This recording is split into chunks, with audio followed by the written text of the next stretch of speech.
여도은의 주식 이야기 여의주 오늘도 돌아왔습니다. 최근 시장 여러분 재미가 없다라고 생각하실 수도 있겠습니다. 워낙에 또 올라갈 때 내려갈 때 그 큰 폭으로 올라가는 것도 아니고 내려갈 때는 뭐 적게 내려가는 건 좋긴 하죠. 그러다가 이제 어제 드디어 좀 폭발적인 상승세다 싶은 그런 시장이 좀 연출되긴 했죠. 반도체도 좋았고 그 외에 대형주들의 움직임들이 워낙에 강했는데 이 힘은 아무래도 오랜만에 돌아온 또 외국인 투자자들의 수급 영향도 한몫하고 있는 것 같습니다.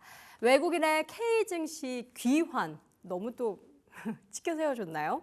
어떤 종목을 그러면 따라서 보면 좋을까요? 물론 외국인 투자자들의 이 자금이 계속해서 쭉 유입될 거라는 것은 누구도 답보할 수도 없지만 그래도 최근에 이 수급 흐름을 확인해보고 앞으로 더 들어온다라는 가정하에서 관심 가져볼 만한 종목은 뭐가 있을지 이야기 나눠보겠습니다.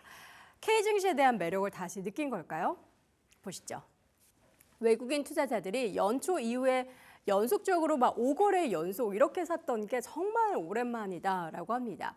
외국인의 월별 순매수 추이를 확인해 보면요. 2024년부터 거슬러 올라갑니다. 6월, 7월 점점 줄어들더니 결국에는 작년 마이너스권으로 들어섰죠. 이때 기억하실 거예요. 삼성전자 고점이 여름이었습니다. 계속된 매도를 보여왔고요. 매도 규모는 점점점 연말 들어서면서 축소가 되더니 1월에 급격하게 줄었습니다. 그리고 나서 2월 지나고 나서 3월이 되니까 물론 그 규모는 크진 않지만 월별 기준으로 1,800억 넘는 순매수로 현재 집계가 되고 있습니다. 외국인 투자자들이 코스피에서는 이렇게 대형주 사면서 순매수를 이어가고 있는 상황. 7개월 동안, 장장 7개월 동안 K증시를 외면했었던 외국인들이 연속적으로 순매수하는 것에 우리는 일단은 기대감을 갖고 있습니다. 드디어 사기 시작하는구나. 여기에 어떤 종목들을 사나 봤더니 시가총액 상위 종목 위주로 삽니다. 그러니까 우리 K마켓, 우리 시장을 산다라고 볼 수 있겠죠. 관련한 종목을 보면 반도체나 방산주가 대거를 이뤘는데 삼성전자를 시작으로 SK하이닉스, 한화 에어로스페이스를 등을 담았고요. 조선주 안에서는 HD현대중공업, 한화오션, 현대차, 현대모비스에 대한 외국계 매수세가 유입이 됐습니다. 다음 장 보실까요?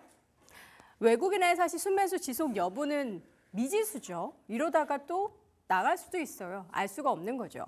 지금 특히나 유럽이나 중국 등지로 이 글로벌 머니들이 움직이고 있기 때문에 과연 우리 시장까지 올 여력이 있을까에 대한 의구심이 있긴 합니다.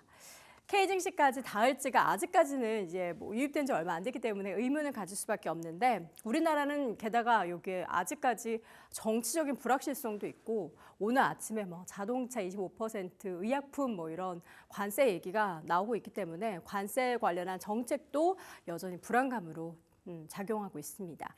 그런데 여기서 우리가 또 희망의 끈을 놓지 않고 보는 것은 공매도 재개가 되면은 어떤 방법이든 외국계 자금이 더 많이 유입돼 그러한 그라운드가 만들어진다라는 건데요. 그간 공매도 금지로 투자 기법이 외국인들이 제한이 됐습니다. 해지 방법도 있고 다양한 방법으로 현물 매수를 해와야 했던 외국인이 공매도가 제한되자 자금이 싹 말랐습니다.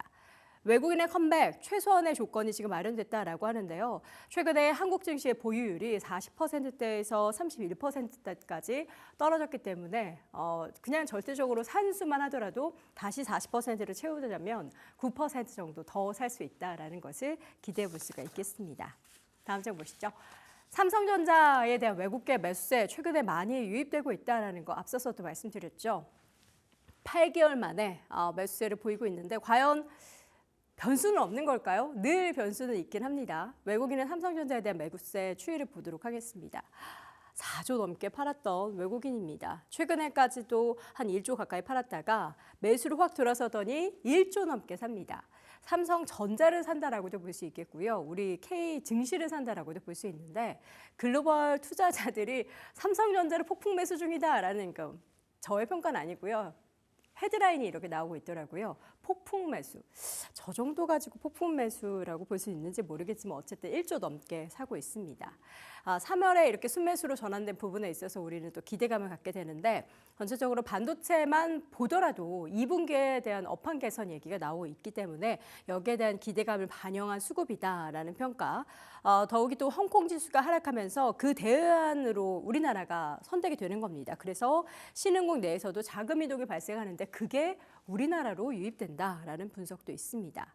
이 가운데 달러 원 환율의 급등 그리고 국내 정치적인 경제적인 불확실성은 변수가 될 수 있는데요. 업황 부분에 있어서 아무리 좋아진다고 한들 이렇게 다양한 요인들에 있어서의 불확실성이 마련이 된다라고 한다면 우리 시장에 있어서 과연 외국인이 삼성전자에 대한 매수를 계속해서 이어갈 수 있을지 여부는 변수로 작용할 수밖에 없다라는 불안감이 조금 남아있긴 합니다. 완전하게 다 100% 좋다라고는 할 수 없다라는 거죠.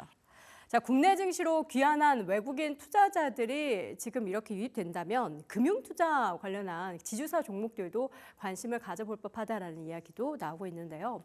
그러나 금융지수사 주가를 보면은 기대도 있지만 우려도 있는 상황입니다. 최근에 KRX 은행지수의 추이를 확인해 보면 많이 하락했다가 또다시 많이 회복을 하는 모습들이 보이고 있습니다. 여러분들이 많이 관심을 안 갖고 계시긴 하지만 뭐 밸류업 관련한 얘기들은 계속해서 나오고 있고요. 상법 개정도 계속 지금 진행되고 있기 때문에 관련해서 다시 한번 금융지주사를 봐야 한다 쪽이 있고요. 아니다. 지금 여건은 그렇게 좋지 않다. 그리고 우리가 기대했던 것보다 배당 관련해서도 기대감이 줄어들었다라는 그런 쪽도 있습니다. 외국인 자금의 유입이 본격화될 것이다라는 전망이 계속해서 현실화된다면 금융지수사들의 주가의 반등은 지금보다 더 이어질 것이다라는 측면으로 보시면 되겠고요. 이 가운데 강달러 현상이 더 심화가 되고 배당 여력에 있어서의 하락 가능성은 우려 포인트로 작용할 수 있겠습니다. 이전부터 계속해서 밸류 프로그램 관련한 최대 수혜주로 금융주는 주목을 받았죠. 그러나 주주 환원 여력이 좀 낮아지면서 최근에 이제 주가가 좀 하락하기도 했었습니다. 결국에는 이제 환율이 좀 안정돼야 은행주가 반등을 지속할 수 있을 거다라는데 달러 인덱스 기준으로 지금 한 104 정도로 기록을 하고 있는데 달러 환율 같은 경우에는 다시 한번 박스권 상단까지 올라와 있는 상황이라서 녹록지 않은 여건을 마련하고 있습니다. 4대 금융지주사 주가의 반등세가 앞으로도 이어질 수 있을지에 대해서도 지금 기대 반 우려 반이라고 하는데 이미 다시 한번 우리가 생각했었던 것보다 빨리 반등은 하고 있습니다. 외국인 수급 여러분은 계속해서 더 유입될 거라고 보십니까? 다음 주 월요일이죠. 공매도 재개 이후에 제가 4월 달에 여의주할 때 여러분 외국인이 여전히 사고 있는데요. 이거 사고 있습니다. 이래서 많이 올랐습니다 하는 이야기를 여러분께 할 수 있기를 바라보겠습니다. 여도은의 주식 이야기 오늘은 여의주 통해서 외국인의 수급 내용 확인해 봤습니다. 매일 오전 8시 출발 딜사이트에서 만나요. 제발. 제발.